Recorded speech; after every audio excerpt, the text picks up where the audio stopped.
Bienvenue dans cette nouvelle capsule vidéo, ce qu'il faut retenir en chimie organique.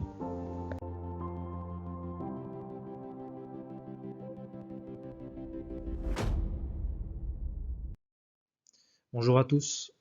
Alors on a abordé dans une vidéo précédente les effets au niveau des effets électroniques, les effets mésomères. C'est le deuxième effet électronique en plus des effets inductifs. Et l'effet mésomère, on l'a vu de manière très simple, ça correspond simplement au fait que des électrons vont pouvoir se balader dans une molécule sur un squelette carboné en passant d'atome en atome.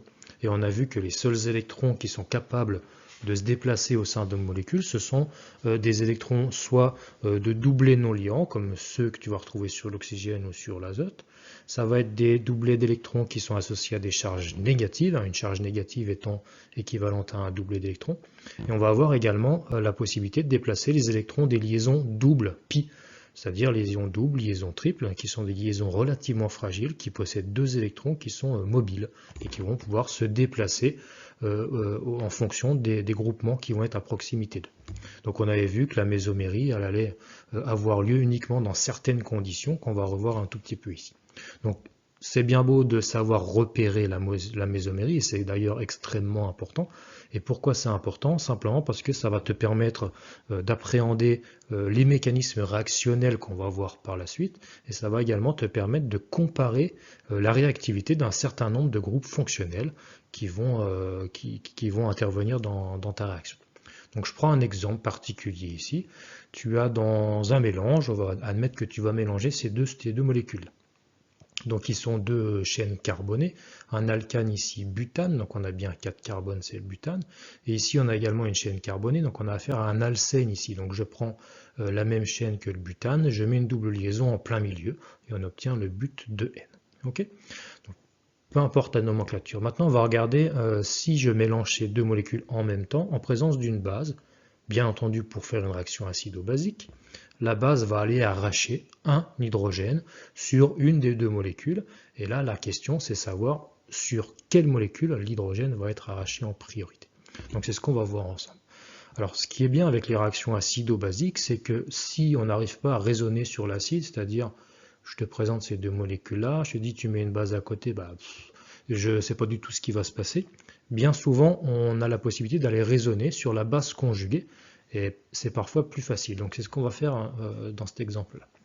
Donc pourquoi? Donc la base va arracher un H sur mon acide. Donc ça, c'est la molécule qui va être considérée comme acide. J'enlève un hydrogène dessus et tu sais que l'acide va se transformer en sa base conjuguée. Et c'est sur elle qu'on va raisonner, puisqu'on va retrouver de toute façon le même résultat que si on raisonnait sur l'acide de départ.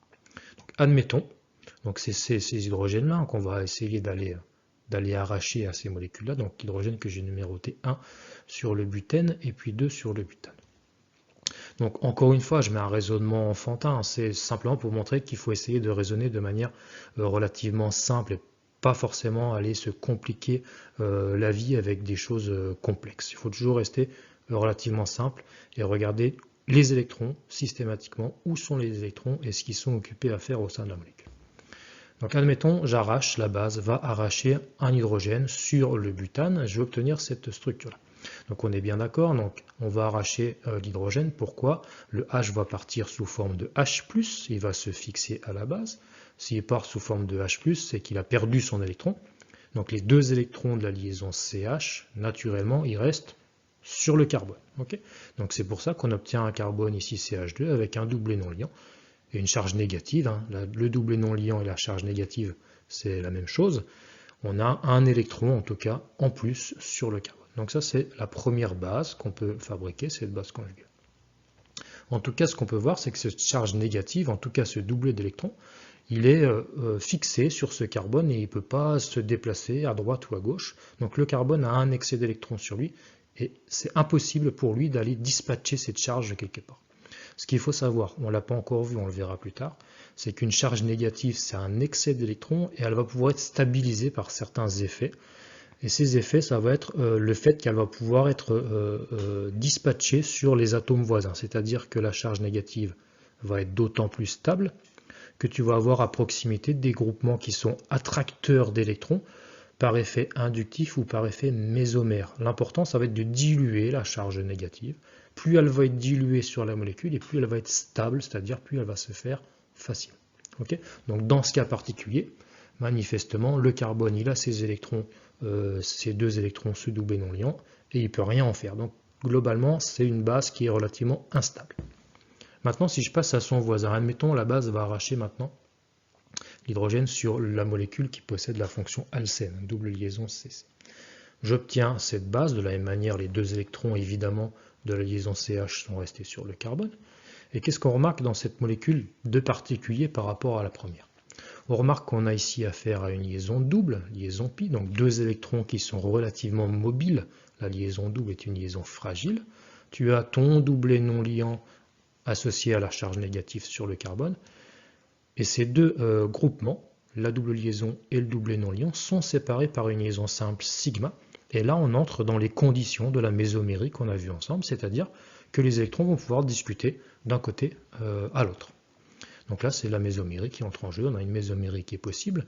La liaison double va jouer le rôle de mésomère attracteur, pendant que la liaison, le doublet non liant sur le carbone va jouer le rôle de mésomère donneur. L'objectif pour le carbone ici étant de se débarrasser de cet excès d'électrons, en tout cas de le partager avec les voisins pour se stabiliser. Donc on va avoir une discussion entre les deux, c'est ce qu'on appelle la mésomérie. La mésomérie, on va l'écrire de la manière suivante. On a dit que le carbone qui est là va partager ses électrons avec le voisin parce qu'il a la capacité de le faire dans cette configuration bien particulière. On a vu que ce n'était pas le cas ici.